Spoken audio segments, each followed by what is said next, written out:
আমরা দীর্ঘক্ষণ সময় ইবাদত করেছি। 83 বছর ইবাদতের সহিত বেশি নাকি আল্লাহ এই রাতটা দান করছে বলেছে। এই জন্য আমরা রাতভর ইবাদত করার চেষ্টা করব। আজকে ঘুমাবো না, চেষ্টা করবো সারা রাত জেগে রাস্তার তসবিহ তাহলিল কোরআন তেলাওয়াতের মাধ্যম দিয়ে তাহাজ্জুদের নামাজ পড়ে ফজরের নামাজ জামাতের সহিত পড়ার পরে জেগে করবো। আল্লাহ আমাদের তৌফিক দান করুন, করি আল্লাহুম্মা আমিন। কুরআনুল কারীমে আল্লাহ পাক বলেছেন, ইয়া আইয়ুহাল্লাযীনা আমানু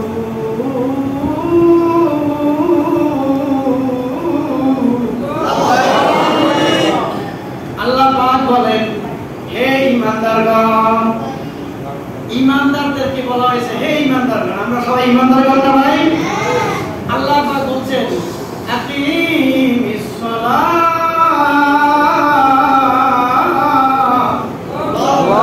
তোমরা নামাজ কায়েম করো। কি বলছেন আল্লাহ? তোমরা নামাজ কায়েম করো।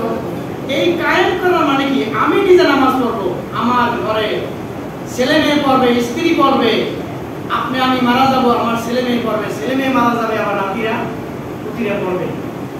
এই নামাজটা আমি পড়বো, আমার পরিবারের সবাই পড়বে, পরবর্তীতে আমরা ইন্তেকাল হয়ে যাওয়ার পর পড়বো। এটার নাম কি? কায়েম। কি আমরা কি নামাজ কায়েম করতে রাজি আছি? ইনশাআল্লাহ। কথা বলেন, সবাই কি কায়েম করতে রাজি আছি? ইনশাআল্লাহ। এই নামাজের ফজিলত তো বিশ্ব নবী বলেছেন মিরাজে যখন যাচ্ছে, তখন যে কোরআন আসছিল, ওরাকে যখন যাচ্ছে রাসূলুল্লাহ সেই সফরে মিরাজের প্রসঙ্গে, তখন ওরা নবীজি উঠতে চাইছিল না যে আমি ঘোড়াকে উঠবো। তখন নবী বলছে, আমি যে ঘোড়াকে মুহূর্তের মধ্যে আমি মিরাজ করবো, বাইতুল মুকাদ্দাস দুই রাকাত নামাজ পড়বো, আমার উম্মতদেরকে আপনি কিয়ামতে সেই 30,000 পুলসিরাত এইরকম ঘোড়াকের উপরে উঠে 30,000 পুলসিরাত বিদ্যুতের মতো পার করে আপনি নেবেন কিনা? তখন আল্লাহ তাআলা বলছিলেন, হ্যাঁ, আপনার উম্মতেরা যদি 5 ওয়াক্ত নামাজ পড়ে, তাদেরকে প্রাইভেট কাজ হিসাবে একটা বোরাক দেওয়া হবে। সেই বোরাকে কিয়ামতের ময়দান থেকে উঠে এক টানে 30,000 পুলসিরাত পার করে আল্লাহর জান্নাতের বাড়ি নিয়ে যাবে। শুধু তাই নয়, বিশ্বনবী সেই মিরাজের রজনীতে যখন জান্নাতের ভিতরে ঢুকেছে, জান্নাতে ঢোকার পরে একখানা উঁচা স্বর্ণের বড় চেয়ার দেখছে, কুরসি। সেই কুরসির পিছনে লেখা আছে মাকামাম মাহমুদান লিল্লাযী ওয়া'আদতা। আল্লাহু আকবার। বিশ্বনবী বলেন, আমি সেই কুরসির পিছন থেকে উপরের দিকে যখন তাকাইলাম, তাকাবার সঙ্গে সঙ্গে দেখি আরশে আজিম পর্যন্ত দেখা যায়। বলুন সুবহানাল্লাহ। বিশ্বনবী বলেন, আল্লাহ, ইয়া আল্লাহ, এই সুন্দর স্বর্ণের কুরসি কার? একখানা জান্নাতের ভিতরে কুরসি। আল্লাহ পাক বলেন, ইয়া রাসূলুল্লাহ, আপনি 5 ওয়াক্ত নামাজ ঠিকঠাক মতো পড়েছেন, নেক আমল করছেন, এই কারণে এবং রিসালাতের কাজ সম্পূর্ণ করেছেন। 5 ওয়াক্ত নামাজ সঠিক সময় তাকবীরের সহিত বিশ্বনবী পড়ার কারণে আপনার জন্য জান্নাতে স্পেশাল একটা কুরসি রেখেছি। সেই সময় নবীজি চোখের পানি দিয়ে কাঁদতেন আর বলতেছেন, ইয়া আল্লাহ রব্বুল আলামিন, আমার উম্মতিরা যদি 5 ওয়াক্ত নামাজ জামাতের সহিত, নারীরা ওয়াক্ত হয়নি ওয়াক্ত মতো নামাজ পড়ে নাই, তাদের জন্য প্রত্যেককে জান্নাতের ভিতরে একটা স্বর্ণের কুরসি না দিলে আমি নবী এই কুরসি কিয়ামতের জান্নাতে যাওয়ার পরে এই কুরসিতে আমি বসবো না। বলুন সুবহানাল্লাহ। 5 ওয়াক্ত নামাজ পড়লে আল্লাহ রাব্বুল আলামিন আপনার আমার জন্য জান্নাতের স্বর্ণের কুরসি নবীজি পাশ করেছে। এই জান্নাতে আমরা যাইতে চাই কি চাই না? সেই জান্নাতের কুরসিতে আমরা স্বর্ণের কুরসিতে বসতে চাই কি চাই না? নবীজির দেশান জিন্দেগি কাছে বলে বন্দেগি, এখনো কাঁদেন নবী মদিনাতে, হেদায়াত নবী প্রেমের ছবি আর আসিবে না এই জগতে। কি বলে নবী আসবে? আসবে? নবী 5 ওয়াক্ত নামাজ উম্মতে মুহাম্মাদীর ফরজ এনে দিয়েছেন আমাদের উপর ফরজ। এই নামাজ ফরজ করার পর নফল তাহাজ্জুদের নামাজ, তারপরে ইশরাক চার্জ করার পরে অতিরিক্ত ফরজ নামাজের পর নফল নামাজ পড়লে আল্লাহ রাব্বুল আলামিন তার কপালে সিজদার দাগ উঠে যায়। বলুন সুবহানাল্লাহ।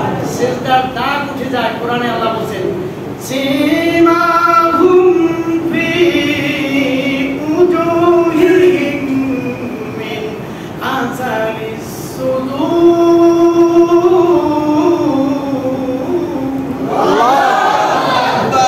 নামাজ পড়তে বলতে সিজদা দিতে দিতে যাদের কপালে সিজদার দাগ উঠে যাবে, সিজদার দাগ উঠে যাবে, কিয়ামতের দিন তার চেহারায় নূর চমক খাইতে থাকবে, তার চেহারায় টর্চ লাইটের মতো, সার্চ লাইটের মতো বাতি জ্বলতে থাকবে। আর ওই বাতি দেখে দেখে, নূরের আলো দেখে দেখে আল্লাহর জান্নাতের দিকে যাওয়া যাবে। সেই মালিকের হুকুম আকিমিস সালাহ, নামাজ কায়েম করো। আমরা কি পাঁচ ওয়াক্ত নামাজ পড়তে রাজি আছি? ইনশাআল্লাহ। পাঁচ ওয়াক্ত নামাজ পড়তে রাজি আছি? ওই সবাই রাত করে নামাজ আমি মন করিলাম, না মন করিলাম আজ আমি মন করিলাম, মোর জীবনে আর যাবে না একক নামাজ। কি নামাজ কাজা যাবে? যাবে। আমরা আজকে এই লাইলাতুল কদরে আল্লাহর কাছে হাত জাগাইয়া বলতে পারি যে আমরা নামাজ কাজা করব না। কি পারি না? পারি না? কারা কারা পারি না? নারায়ে তাকবীর। ইয়া আল্লাহ, তুমি আমাকে বাঁচাই রাখো। তোমার ফরজ নামাজ, বলুন তোমার ফরজ নামাজ এবং ফরজ রোজা আর কাজা দেব না। আল্লাহ আমার এই ওয়াদা তুমি কবুল করে নাও। বলুন আল্লাহুম্মা আমিন। আমরা যে নামাজের ওয়াদা দিয়েছি আর কোরআনে আল্লাহ পাক ওয়াদা দিয়েছেন, আমরা যদি দুইটা কাজের ওয়াদা দিতে পারি বা দুইটা কাজ করতে পারি, মহান রব্বুল আলামিন কোরআনে ওয়াদা দিয়েছে আমি তোমাদের জন্য দুইটি কাজ করব। কোরআন থেকে শোনাচ্ছি। কোরআনে আল্লাহ পাক বলেন ওয়া'দাল্লাহুল্লাযীনা আমানু ওয়া আমিলুস সালিহাতি লাহুম মাগফিরাতুন ওয়া আজরুন আযীম।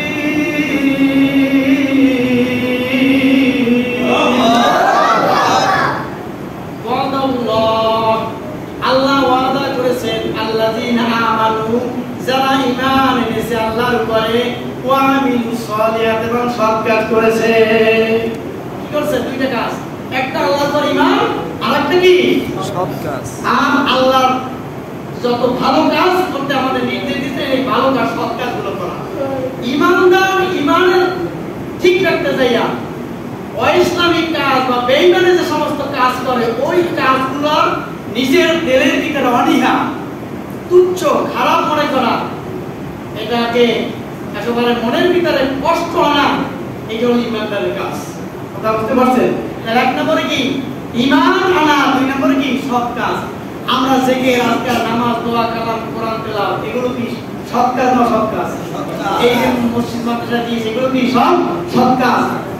ঈমান আনা, ঈমান ঠিক রাখা, ঈমানের যে সমস্ত শাখা প্রশাখা আছে এগুলোর উপরে অটুট থাকা আর সৎ কাজ করা, এই দুইটা কাজ করলে আল্লাহ রাব্বুল আলামিন দুইটা পুরস্কার দিবে। কয়টা?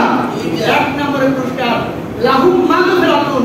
আল্লাহ পাক এই ঈমান রক্ষা করতে, সৎ কাজ করার ফাঁকে ফাঁকে যে গুনাহগুলো হয়ে যাবে, আল্লাহ রাব্বুল আলামিন বিনা তওবায় তার সেই সমস্ত গুনাহগুলো আল্লাহ মাফ করে দেবেন। সুবহানাল্লাহ। দ্বিতীয়, মৃত্যুর পরে আল্লাহ রাব্বুল আলামিন তাকে জান্নাত দিবেন এবং জান্নাতের মহা পুরস্কার দান করবেন। আল্লাহ সকলে বলুন আল্লাহুম্মা আমিন। আমাদের গুনাহ মাফ করে দিবেন কে? আল্লাহ।